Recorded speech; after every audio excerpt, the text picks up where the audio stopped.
Halo Bapak dan Ibu guru hebat di seluruh Indonesia. Tahu nggak sih ada perubahan yang besar banget dan positif soal cara kita memandang kinerja. Ini bukan cuma soal administrasi yang baru ya, tapi ini benar-benar sebuah evolusi. Penilaian yang tadinya cuma buat mengendalikan, sekarang jadi kesempatan buat kita belajar. Nah, yuk kita bedah bareng-bareng perubahan yang fundamental ini.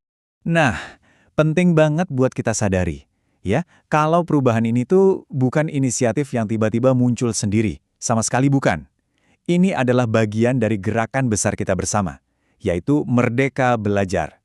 Jadi, ini adalah pendekatan transformatif yang memang tujuannya untuk memajukan pendidikan kita, dengan menempatkan kita, para guru, sebagai pembelajar seumur hidup.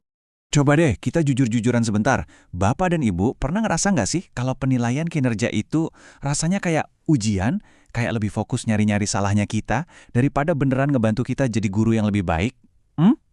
Kalau jawabannya iya, tenang, Anda nggak sendirian kok. Dan kabar baiknya, masa-masa kayak gitu akan segera berakhir. Oke, jadi dalam beberapa menit ke depan, ini nih yang akan kita bahas. Ada 5 poin utama. Pertama, kita lihat pergeseran paradigmanya. Terus, kita bedah bedanya tujuan, metode, sama umpan baliknya. Dan terakhir, kita tutup dengan kata-kata kunci biar kita semua sukses di sistem yang baru ini. Simple kan? Oke, kita masuk bagian pertama ya. Pergeseran paradigma kinerja. Nah, ini intinya dari semua perubahan. Kita nggak lagi ngomongin penyesuaian kecil-kecilan, tapi ini soal pergeseran cara pandang yang benar-benar mendasar. Jadi, langsung aja ke intinya ya. Pertanyaan besarnya kan, apa sih bedanya pengelolaan kinerja yang dulu sama yang sekarang? Ini bukan soal formulir baru atau prosedur yang diubah dikit-dikit loh, bukan itu. Jadi, di mana letak perubahan yang paling dasarnya? Dan ini dia jawabannya. Simple banget. Dulu tujuannya itu pengendalian.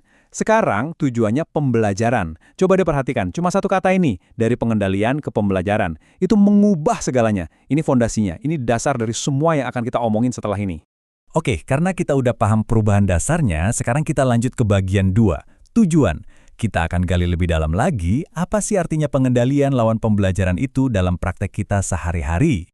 Coba deh kita pikirin bareng-bareng. Sebenarnya, buat apa sih ada proses penilaian kinerja ini? Apa tujuannya cuma biar kita semua ikutin aturan yang sama? Cuma buat itu? Atau jangan-jangan ada tujuan yang lebih besar, yang lebih keren di baliknya?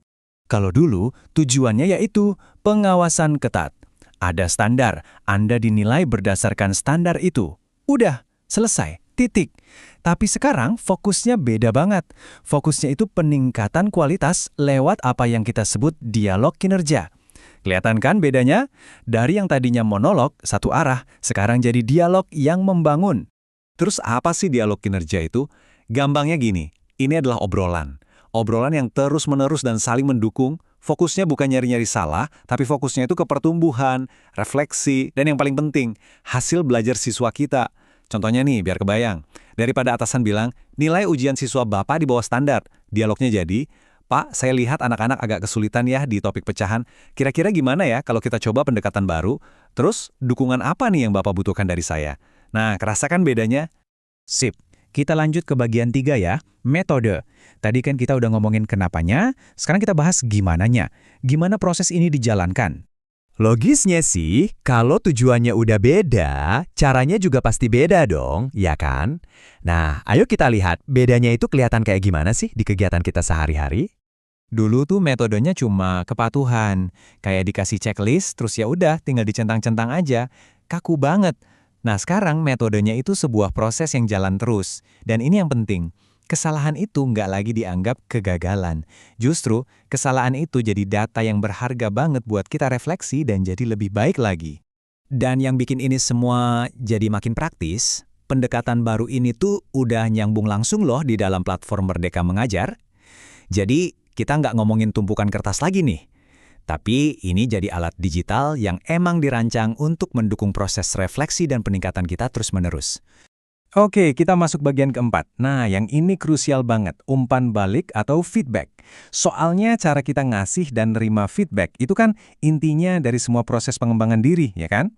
Terus umpan baliknya sekarang kayak gimana? Apa masih kayak dapat rapor merah yang bikin deg-degan? Atau udah berubah jadi sesuatu yang justru bikin kita makin semangat dan berdaya? Kalau dulu, umpan balik itu fungsinya buat meluruskan yang dianggap salah atau menyimpang. Fokusnya selalu ke masa lalu, ke apa yang udah terjadi. Nah, sekarang feedback itu jadi alat buat kita lihat ke depan. Tujuannya buat naikin kualitas dan yang lebih penting lagi, buat bantu kita nyari strategi baru yang lebih efektif. Coba lihat kalimat ini deh. Umpan balik untuk menyesuaikan strategi. Ini dia kuncinya. Artinya, feedback itu bukan akhir dari proses, bukan vonis, tapi justru jadi awal dari siklus perbaikan yang baru. Sifatnya jadi proaktif, bukan cuma reaktif, nunggu ada masalah. Dan akhirnya, kita sampai di bagian terakhir. Yuk kita rangkum semua ini jadi beberapa kata kunci aja, biar gampang jadi pegangan kita buat ngejalanin paradigma baru ini.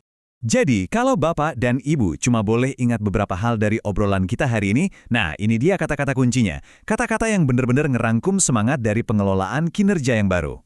Oke, jadi ini dia kuncinya. Pertama, biasakan dialog kinerja yang terbuka. Kedua, lakukan refleksi yang jujur, lihat ke dalam diri kita. Ketiga, berkomitmen untuk peningkatan berkelanjutan. Jadi, prosesnya jalan terus, bukan cuma sesekali. Keempat, bangun kolaborasi yang kuat sama teman-teman guru yang lain. Dan yang paling-paling penting, apapun yang kita lakukan, ujung-ujungnya harus berpusat pada peserta didik. Karena ya, itulah tujuan akhir kita semua kan? Sebagai penutup, saya mau kasih satu pertanyaan buat kita semua renungkan. Ini bukan lagi soal paham atau nggak paham sama sistemnya ya, tapi soal melakukannya.